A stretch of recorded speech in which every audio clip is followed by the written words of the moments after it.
welcome to the Courtauld Department of Conservation of Easel Paintings open day online. The open day today is going to be a discussion first, an introduction by my colleague Pippa Bausch and I. We both work in easel paintings conservation in the Conservation Department. And at the end, there'll be a chance for a Q&A at the end of our presentation. And then Taka will be here from Student and Academic Services to talk about the practicalities of applying and what's involved in the questions that you may have in relation to those practicalities. So for a start, welcome to Somerset House, which is where the new Conservation Department we're now newly refurbished Conservation Department is, and the Easel Paintings and Wall Paintings Conservation Department is located right behind the gallery in the West Wing of Somerset House in this magnificent building. So here we are. It opened in September 2022, and we have lovely fresh new studios and also laboratory, which I'll be showing you and introducing you a little bit to the course. So you can see the fountains in the square here on a lovely summer's day. It's even nice in the winter. There's an ice skating rink. And of course, we're in the middle of central London with close proximity to the National Gallery and lots of other galleries, Tate Modern, all walking distance from us. So it's just fantastic to be here in London and have the opportunity to not only look at the Courtauld Gallery's collections, which we're closely associated with, but also the other collections in London, which are literally on our doorstep. So here you can see some scenes inside the studios, the newly refurbished studios, and somebody working on our new Raman microscope, which is in our new lab. Next slide, please. So the Courtauld Gallery, of course, I hope you visited it, because it's a magnificent collection of paintings, the foundation of which was given by Samuel Courtauld when the Institute was set up in 1932. And there are other collections of old master pictures. Of course, Samuel Courtauld pictures were some of the great collections of Impressionists, some of which you can see here. And then there are some other collections that were added along the way of wonderful older paintings. And there are also some modern and contemporary paintings in the gallery, which is also newly refurbished.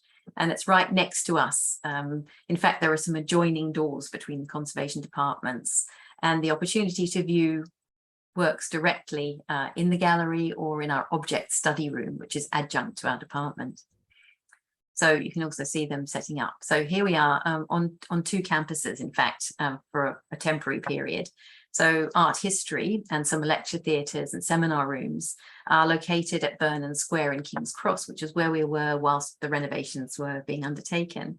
And so you'll have the opportunity to, if you come to the Courtauld, to work in the libraries there, to engage with lectures in the history of art or in curating, the whole of the research forum, which is an amazing Courtauld organisation which hosts an array of incredible activities for everyone, open to everyone.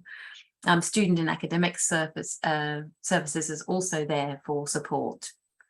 And this is in King's Cross, right near 10 minutes walk from King's Cross station, and about half an hour walk between Somerset House and King's Cross. Next slide. So there's a bit of history for the Courtauld. The technology department was actually set up in 1932 alongside the art history faculty and the gallery. And it was originally at Portman Square, which is behind Marks and Spencer's in Oxford Street, in Ham House. And it moved to Somerset House in, I think, 1989, where we are now. And so we were briefly out while the renovations were happening. Now we're back again. So originally the department, you can see very old member of the head of the technology department looking at a painting. So originally the department's function was to look at how paintings were made and how they were changed, and to answer historical questions based on object-based study, so first-hand study of paintings, which we still do. And added to that activity, there was a postgraduate education in painting conservation, which began in 1974 in quite an informal way, a 2-year course, and then it was developed into a 3-year course in 1976. And we still have a 3-year postgraduate course, which Pippa's going to tell you about in more detail later in this presentation. And you can see some more contemporary pictures of a student working under the microscope at Somerset House here in the studios. So we also have a wall painting conservation department, which is a separate 3-year master's programme. So next slide. So The Masters in the Conservation of Easel Paintings is 3 years of full-time, and it's professional education in conservation, which means that graduates are prepared to work in museums or in the private sector in a range of different areas of conservation. So even within easel painting conservation, which is of course easel paintings really defines the fact that these are movable paintings as opposed to wall paintings, which are usually not movable, almost always not movable. So these could be paintings on canvas or on wood or on metal or on some kinds of other slate supports or modern supports, but they're always movable. And so this presentation will give an overview of the course. We'll do that. We'll talk about some of the special elements that we offer in this course. And at the end, a chance to answer questions. The next slide. So the Masters includes some modules, which includes the principles and theories of conservation, and most importantly, practical conservation and studio practice, which is a big emphasis of our course. What you always need to restore pictures is an understanding of the history of painting materials, techniques, and through the technical study of paintings, an understanding of their physical history. So what they've been through, how they were made, why they were made, for whom they were made, where they were, and what they've been through since before you received them, so we can understand more about the condition that they're in and take decisions about how they should be presented now and going into the future. So that involves the history of art and understanding the history of art and research, and also understanding of science. And in this image, you can see students working on a painting, and also in our photo studio where we have a new scanning device, which allows us to plot the elements in paintings to work out what they're made of and what pigments they're made of and how they've been used. Next slide. So studio practice, which is an important element of our course, quite a lot of, I think, a lot of practical work, so that allows students to take responsibility for conservation of paintings from start to finish. So all the elements that are involved in decision making, in technical analysis, in looking at the background and context of works of art, and then actually making a treatment proposal and carrying out the treatment from start to finish. We think this is very important, because to be a professional paintings conservator, you need to be able to make these decisions and to carry through to the finish of a painting project.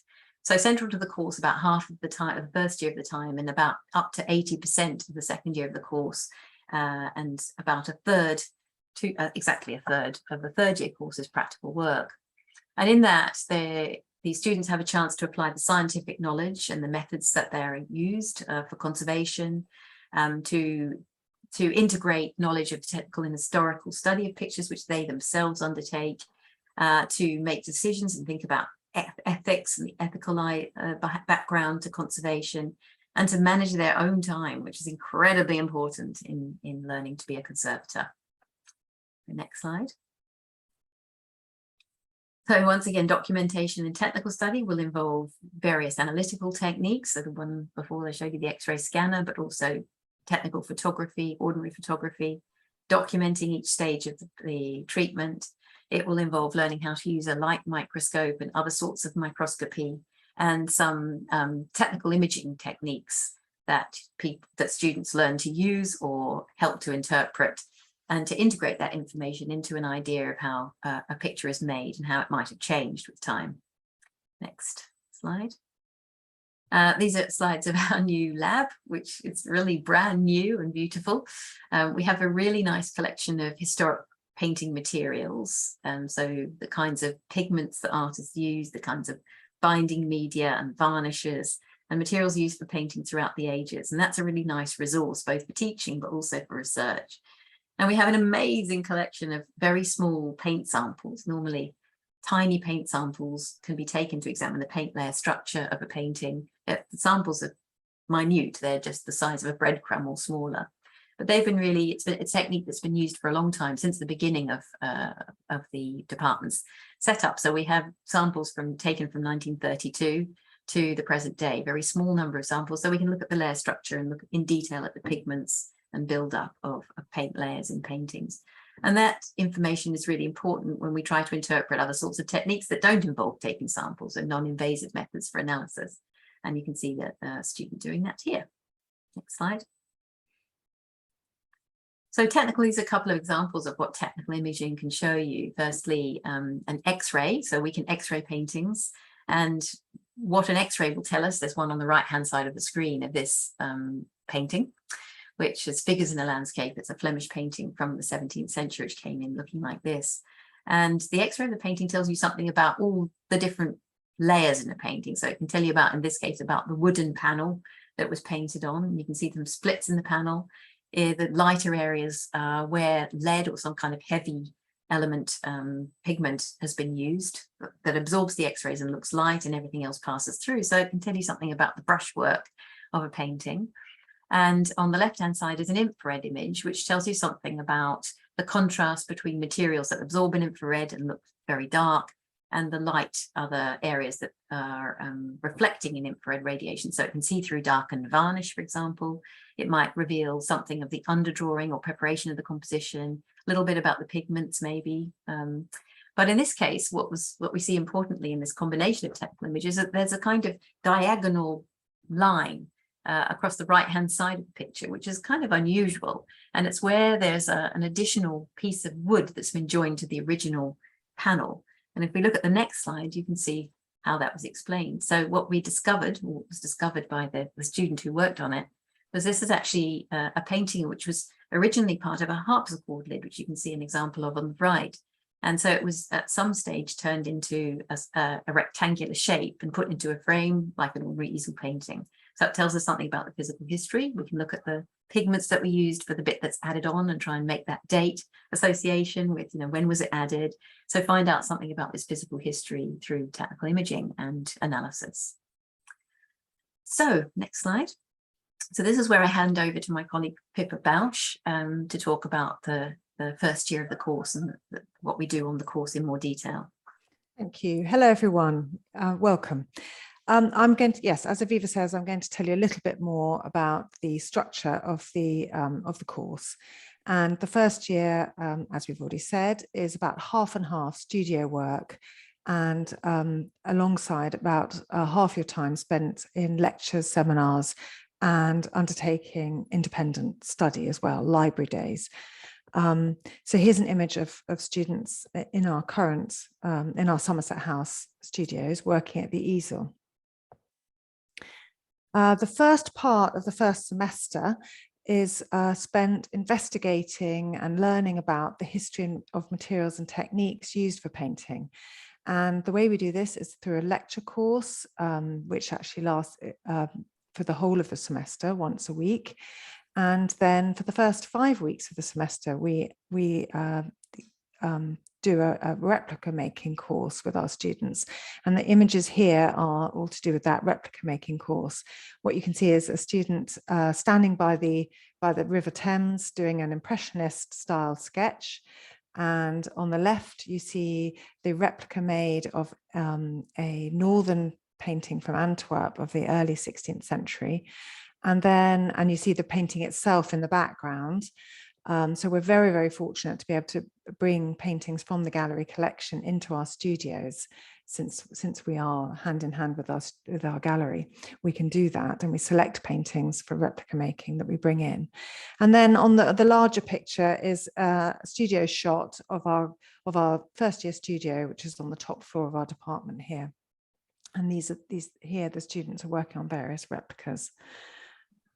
And then alongside the practical course and the lecture series in History of Materials and Techniques, we also have a strand of lectures in technical examination, and we start to consider how paintings are made through all these methods, and also look at their physical history and conservation history, their condition, and we start to use methods of technical examination to help us understand the paintings we're working on.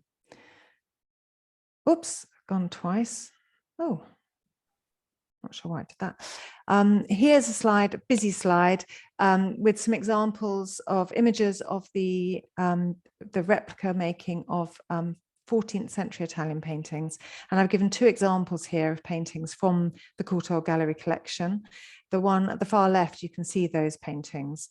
They're both 14th century. The one at the top is late 14th century, and the predella panel of St. Lawrence below is a little bit earlier, the first half of the 14th century. And so students both look very closely at these paintings under the microscope.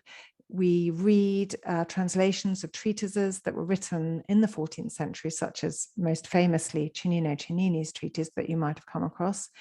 And then we undertake a replica of a small portion of the painting we have in the studio. So you can see here at different stages. I think you can see my cursor probably. This image is an image of a small section of pouncing, which is a technique used to transfer a design onto a gessoed panel. And so this is having prepared the gesso panels ourselves and smoothed them, we'll then transfer the underdrawing. And then these two slides show the application of the red bowl layer just prior to the application of the gilding.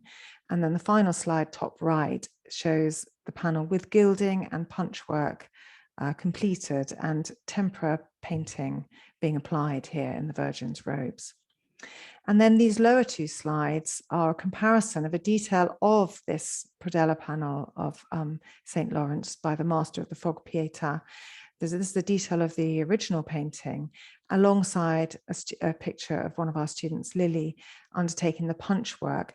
And it's just to remind me really to point out how incredibly shiny and perfect the newly applied gold is in comparison to the aged, cracked original. So one of the things the replica making enables us to do is to have a little sense of how the paintings might have looked when they first left the artist's easel. This is an image showing some of the pigment making that we undertake and the paint making that we undertake. So along the top row, a series of slides of us making red lake pigments from their raw materials. So in this case, we've used cochineal beetles to make the very purplish pink pigment. And then the more brownish pigment is made from madder root. So we do this from scratch every year. We make some lake pigments. And then in addition, you can see a slide of verdigris being made and scraped off a copper plate. So we've made verdigris by suspending copper plates over vinegar for a period of time, and then we scrape the pigment off and we use it in our paint in the replicas themselves. And then we also grind these pigments and others that we've to make the paints required to create the replica. This slide is to just show some technical, technical images from this Master of the Fog Pietà predella panel, and also an image of a tiny, tiny cross section, which is in our collection that Aviva mentioned earlier. And it's to remind me to say that this is where in the practical course, the replica making course in the first 5 weeks, students begin to look at technical material that we already have for these paintings that are in the gallery collection, and to pull together the interpretation of these various resources to try and understand more about what we're seeing now in the painting itself. Then we have, so after the 5-week replica course, we have a reading week, and then straight after the reading week, the students are given their first painting to treat. And so that's pretty, in week 7, they're already assigned a painting to treat. We give paintings to individual students, and they're closely supervised in the work in the studio but they do undertake the treatments with increasing autonomy throughout the 3 years, across the 3 years. So to begin with, we're very, we're really present all the time, supervising their work, and towards the end they're given a bit more autonomy with how they work and their decision making. And here's a slide just showing 2 of the early stages of treatments, the examination of the painting, and then some very tiny varnish removal tests. Here Kyoko's carrying out. She's using solvents on a swab, so she's using a mask to protect her from the solvents. And then the detail is showing 3 little cleaning tests using different solvent mixtures to ascertain efficacy of those mixtures to remove the yellowed degraded varnish from this painting. And the treatment of those paintings continues for the rest of the first semester and through the second semester. And then in the second year, the students really do consolidate their technique, their practice. So this is the year that students spend 80%, 4 days a week of their time in the studio, working on their paintings. And this is the year that we really focus on practical work. So I thought I'd just put a few slides in of the kind of practical work that students might undertake when on our course. And these slides apply for the first, second and third years, but I've chosen this point in the talk to put them in. So here you see some images of various types of cleaning progressing. In the top right here is the classic case of the removal of a yellowed varnish from a painting. And you can see, I hope you can see anyway, the halfway point here where half the varnish has been removed. And then the other, sometimes we are removing overpaint or filling materials, old restorations, and sometimes we need to do this under the microscope. So here Talia is removing some overpaint and filling from an 18th century painting that she's treating. And there's another slide here of a student using a swab on a swab stick with various solvents to clean a painting. This slide is showing the other end of a treatment. The final stages of a treatment are usually the retouching of losses in the paint film. And before we undertake this, we discuss and consider to what extent we are going to retouch and disguise losses and damages in the paint. But having taken those decisions, we then embark on retouching. And here you see one of our students, Sophia, retouching an 18th century painting, and below a shot of the top of a student's trolley, which has a set of powder pigments that they mix and grind into a medium that we use, which is a synthetic resin, which is removable from the painting safely further down the road.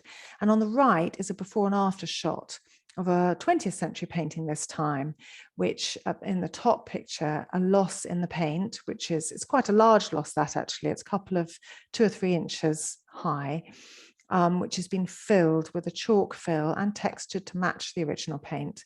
And then below is the completed retouching. So synthetic paint, not the same paint as the artist used, but closely matching in color is applied to match the original so that that loss in the paint is disguised. But we don't just carry out aesthetic work on cleaning and retouching. We also actually, a lot of treatments involve structural work. And here, this slide just shows one example of structural work on canvas, which is one of the things that we quite commonly encounter is a torn painting. And this is quite an extreme example of a 19th century portrait that has been badly damaged. And here is an image of the student under the microscope undertaking thread by thread tear mending under the microscope, and a picture on the right of a detail of that area that's being mended.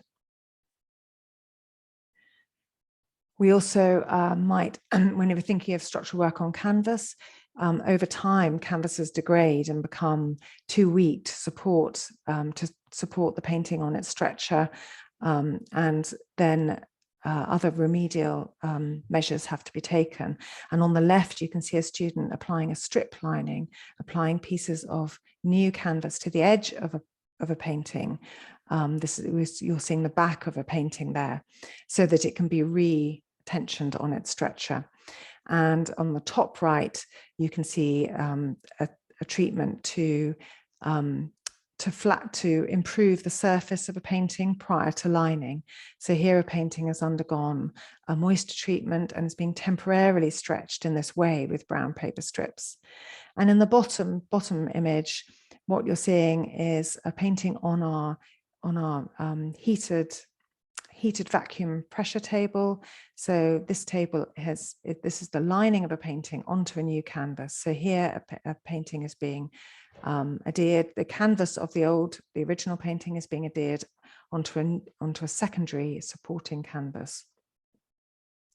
And then regarding panel paintings, we also carry out structural work sometimes on panel paintings. And here's a case of a painting, a 15th century painting, actually early 16th century painting, which both had splits in the panel, which were repaired, and the image on the right shows the method we used to do that. So we have a series of clamps and props from above and below to get the levels just where we want them. And this is split repair in process. And then on the left, our student here is making little precisely cut inserts to repair the damage along the bottom edge of this panel. So we undertake all kinds of structural work, as well as the aesthetic work of cleaning and retouching and paint consolidation also. Also, the second years also give students an opportunity to go on special visits, and we take students to different kinds of studios to provide some professional context for what they do while they're with us. So we visit the studios of major museums in London, but also private studios. And the other thing we do is we carry out an environmental survey. So the students go to a site here, Wimpole Hall. Here they are on the roof of Wimpole Hall, a National Trust property, to do a survey of the environmental issues and problems in a property. And in the top, you see two different specialist seminars in the cleaning of paintings that students are undertaking in groups. And this is where I'm going to hand back to Aviva.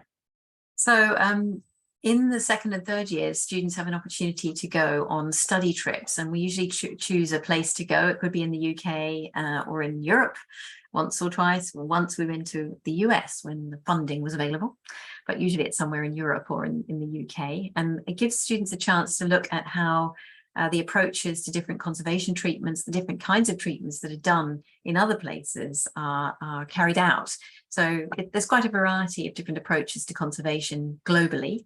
And there is no one way of treating pictures and approaching them. And there are certainly different sorts of works that predominate in different countries. So, for example, in the Netherlands, they have golden age 17th century paintings that make up a lot of what they have. And in other countries in Southern Europe, it might be different. So it gives the students an opportunity to talk to professionals in museums and different sorts of cultural organizations, or even training courses if they have them, and to find out about the range of different approaches that are used in the world. Because of course, the students who come to the Courtauld come from all over the world, and they may well go and work in other places, not in the UK. So obviously we have to educate people to, or to provide them with the frameworks of reference to have different approaches to conservation. It's not just one method. So this is an example of students who are going on a study trip. There's another slide, I think, the next one, which shows an even more variety of study trips. Sorry, it's not moving on. Let me just give it a moment. Come eventually. It'll leap forward 3 or 4. That's all right. Here we go. There we are. That's the next one. So I've just made a list here of the kinds of places that we have been in the past, and we hope that we will continue to go to these sorts of places, because it provides us with a fascinating comparison to what we do, whether it's a freezing cold church in Prague or a very modern conservation department in Copenhagen, Berlin, Munich, Madrid, and other places. And that they're very stimulating, these visits, for everyone. Next slide. One of the other things we offer is, and it's just happening, I think for the 11th year in a row, is a research forum funded program which pairs master's students in the history of art and curating who are registered at the Courtauld with conservation students in the second year of our course. So there are students who are working on paintings that they've been assigned, and they have a pair from the history of art or curating to work together to investigate particular issues of interest to the pairs, which which could be historical interest or things that can be perhaps informed by technical study and object-based study. So the art historian gets a chance to engage with object-based study, and the conservator gets a chance to work with an art historian so they can broaden their concept. And the program's really popular, so it's competitive for the art historians to apply, but the students in the second year of our course get to do it if they want to. Here are a couple of examples, and you can see them on the website. In fact, there's a link at the bottom here to the website for two projects that were happening, which have happened in the past, one of which there is a display that's currently in the Courtauld Gallery. It's of the painting pairs from the 2020, Rebecca Chipkin and Helen Conn, on the discovery of a Borticus work by a female artist called Helen Saunders, underneath a painting by Wyndham Lewis, the Leeds City Art Gallery, Praxitella. And that project was originally a painting pairs project and is now the subject of a display in the Courtauld Gallery. And I hope that you would take the chance to come and see it, because it's a fascinating, it's a great example of how collaboration between object-based study, technical study, and historical investigation really resulted in a major discovery of a major painting, the major painting, I would hesitate to say, by Helen Saunders, who was a Borticus artist who's quite little known until now. So you can participate in that if you come on the course. Next slide.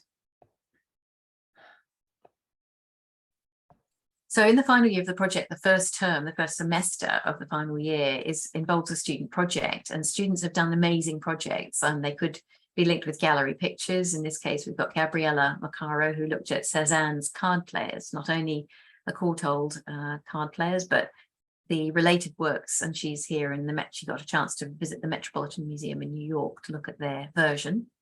And that's a whole third. So it's a proper research project, usually original research. It could be publishable in a great range of different areas. And I think the next slide shows us different kinds of projects. They're just a pivot shows at random some of the projects that have been done. So they could be on anything that really interests students that they might have come up with during the course. And they can think about this in the first year and second year. You know, what are the questions I might be wanting to address in my project? So it could be looking at the degradation of cadmium yellow, for example, in Mondrian's paintings, which was done really in collaboration with our colleagues in the Netherlands, in research institutes in the Netherlands. It could be doing a technical examination of paintings in the Courtauld, in the cartoon gallery at Knoll, so an on-site, in situ type project. Or it could be a technical study of a group of works by an artist of particular interest, modern or older works of art.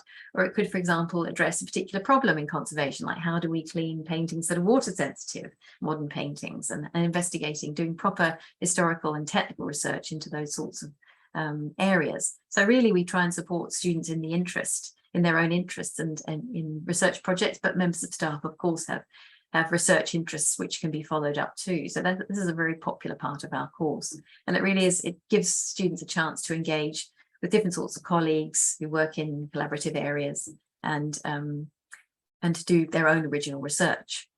So next slide. So students in the final year get a chance to present their work, their final year work, at the Gerry Hedley Research Student Symposium, which is a symposium which is annual, and it's attended by the easel painting conservation students from the Northumbria University in Newcastle and Hamilton Carr Institute in Cambridge, with whom we have close links because we are all interested in easel paintings. And so it's a proper graduate-led conference at which students can present their work. Next slide. And of course, last but not least, there is a sense of community at the Courtauld. There's relationships. You can meet people from other courses. We have graduations and parties, and sometimes costume parties, and you can see some examples here. And that part of social life and welfare is obviously an important part of study. You know, developing new interests and friendships, and not to be neglected. And that's certainly part of life at the Courtauld. So I'll hand back to Pippa at this stage to talk about the next. Yes, and Taka actually. So this is the last slide before the Q&A. So you can start now to put I know a couple of you have, but put your questions in the chat, please, and we'll address them in a minute. But just to set out, there is more information on our webpage, and the link for that is at the bottom of this slide. But just to spell out really what the requirements might be if you were considering this course. We would say that an interest in both artistic practice and fine art, art history and science is important, because you'll be working with all these disciplines. So you don't need to be, you don't need to have qualifications in all of these, but you do need to have an interest and a willingness to engage with all of these.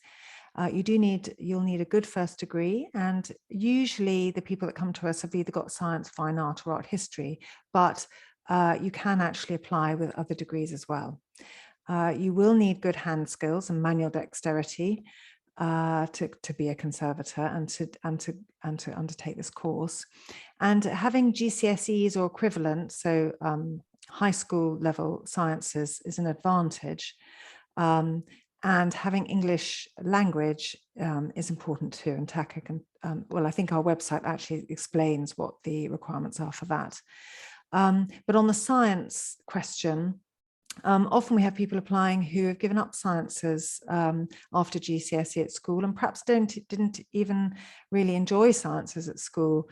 But it is an important part of our course.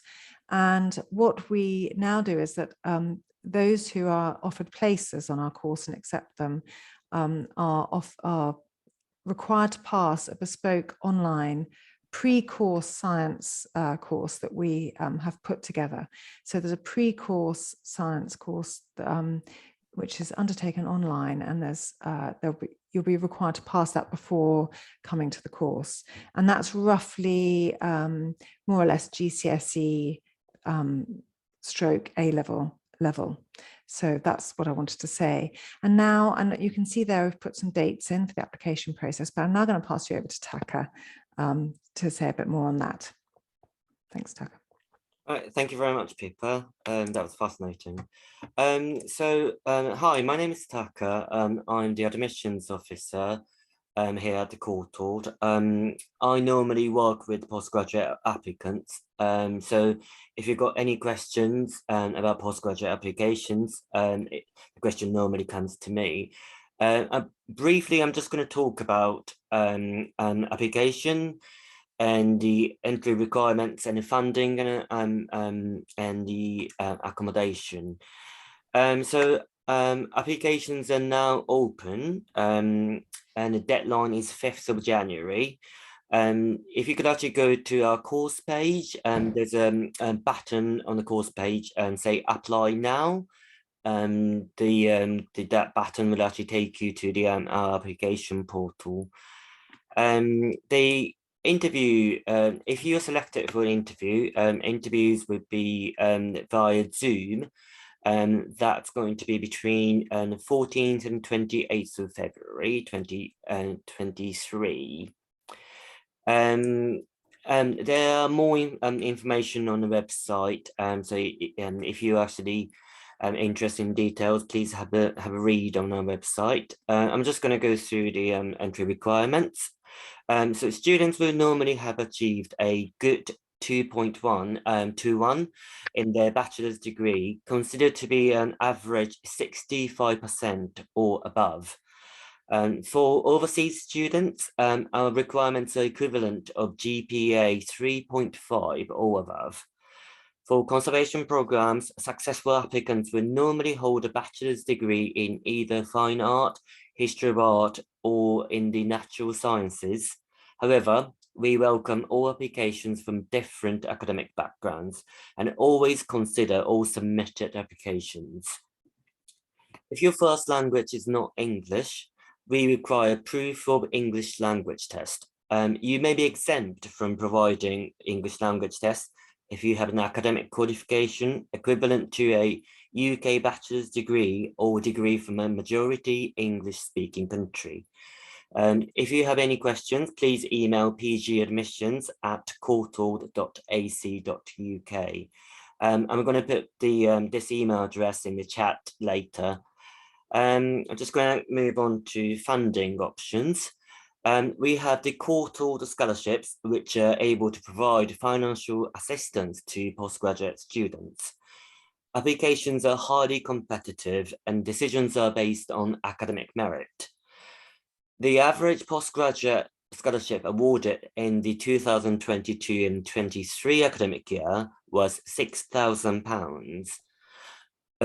Regardless of your student status, either home or overseas, or MA Conservation in Easel Paintings applicants can apply for the Courtauld scholarships. For how to apply and what documents you require, please visit our website. Applications are normally open in early spring, around March and April, that sort of time. Students on this course are not eligible for a student loan from the UK government. I'm just going to move on to accommodation. We have a number of University of London accommodation rooms available, mostly in Bloomsbury, some catered, some studio flats. Our website will be updated in the new year and to have most up-to-date information.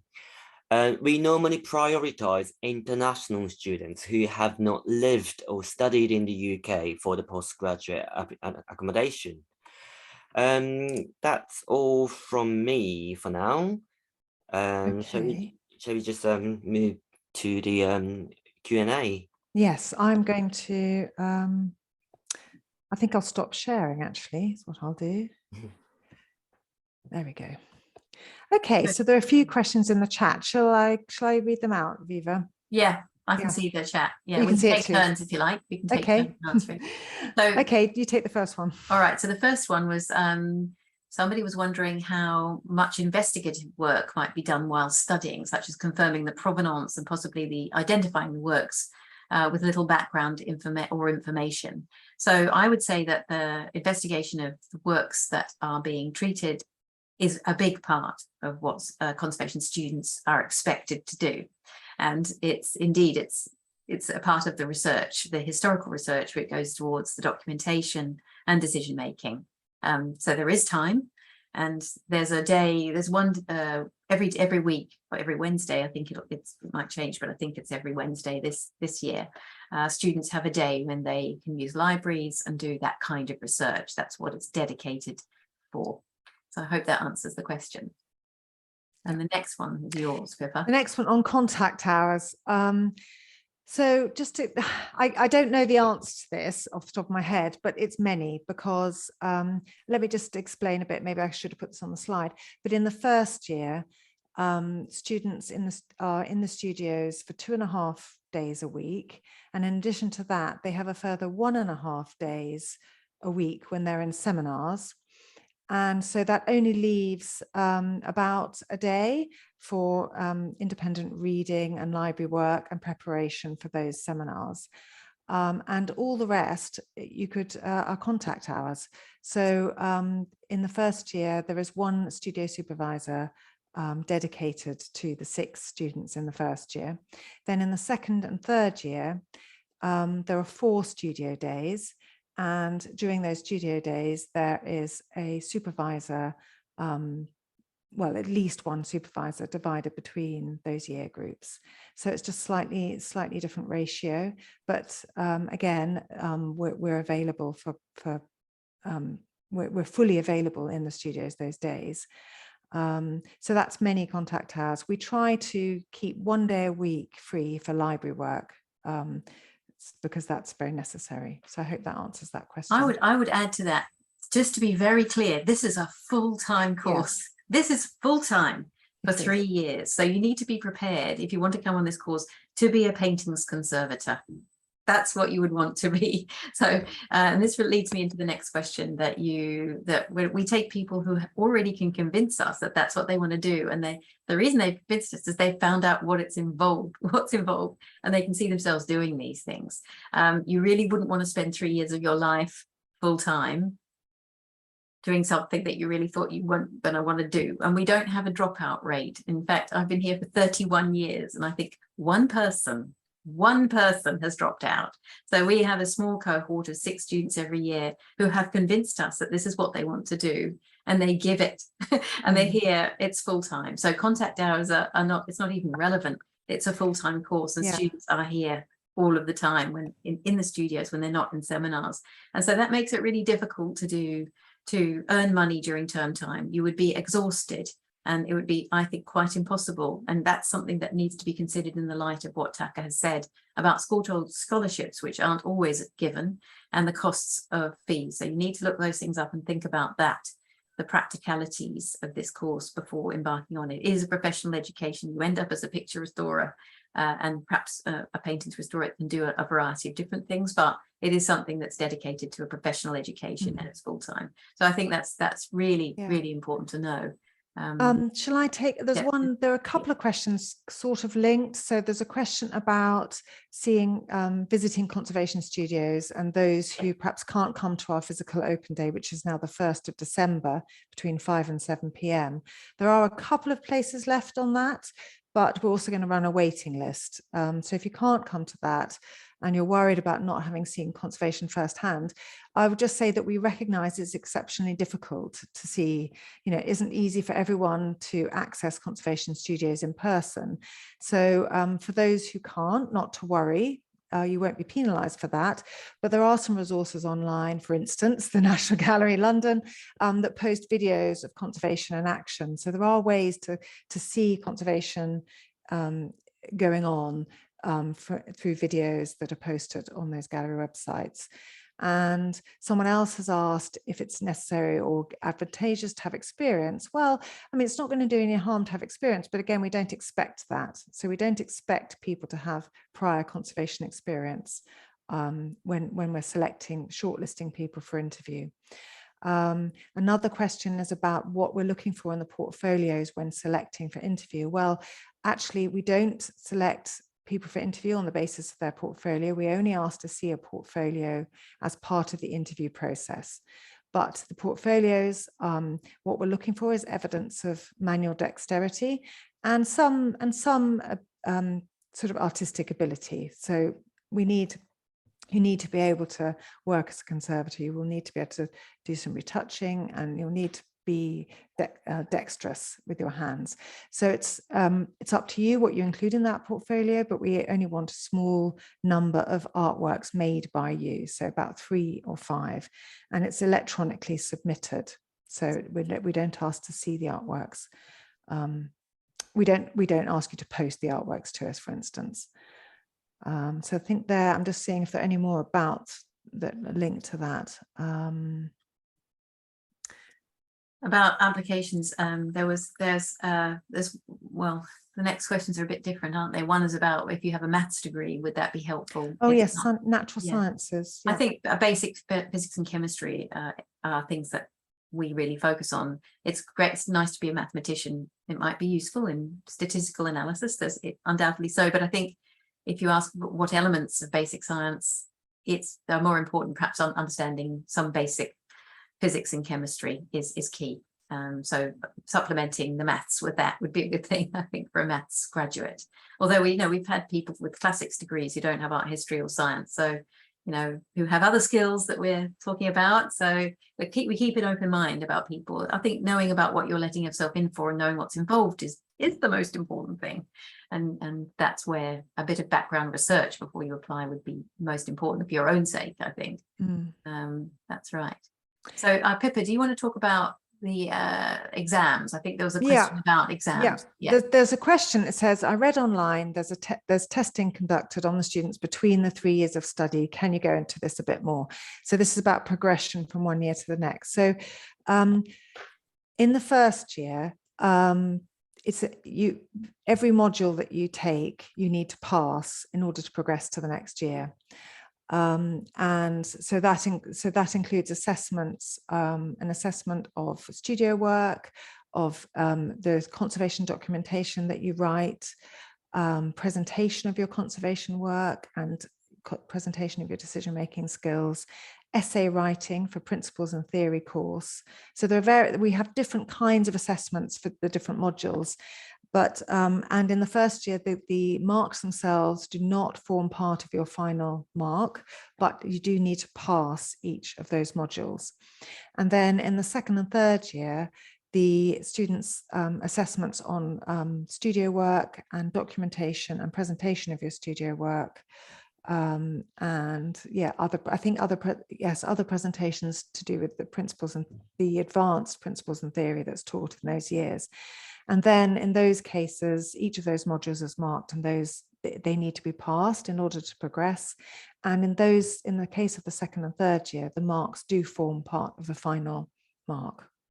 So I hope that answers the question. If not, then post something else in the chat. Yeah. The student project is also is marked. And the student project in the third year, then it's the student project, and then the assessments relating to studio practice. So the next question is a good one. Do you support students in finding internships or work experience during the holiday breaks? Well, there are different ways that this happens. First of all, we support people with references should they want to apply to do something in the holidays. We don't organise holiday work. However, we get offered quite a lot of holiday work opportunities for students every year. So we can always point students in that direction so that they get some paid work in the holidays. We encourage students to take, after the first year of the course, to take paid opportunities, not unpaid work, because obviously they need to earn money in the holidays. So we support them in passing on opportunities and providing references. Yeah, exactly. And the internships are not part of our course. They're not a requirement. I think that is everything. I think so. Unless anyone has any other questions. The recording of this and the Q&A will be available on the website in a couple of days, I suspect. And then you can re-watch it if you'd like. And as I said, the in-person open day is on the 1st of December. And there are a couple more places still available for that. What else? Oh yes, I wanted to say about the painting pairs presentations. Have a look on the Research Forum events page. I'm not sure whether they're up yet for booking, but they are. But anyone is welcome to join for the painting pairs presentations. And the first one is in January and the second in May. Well, thank you very much for listening. Yes, thank you. And we hope you found this useful, and we look forward to your applications. So thank you very much. Bye-bye. Bye. Thank you. Thank you.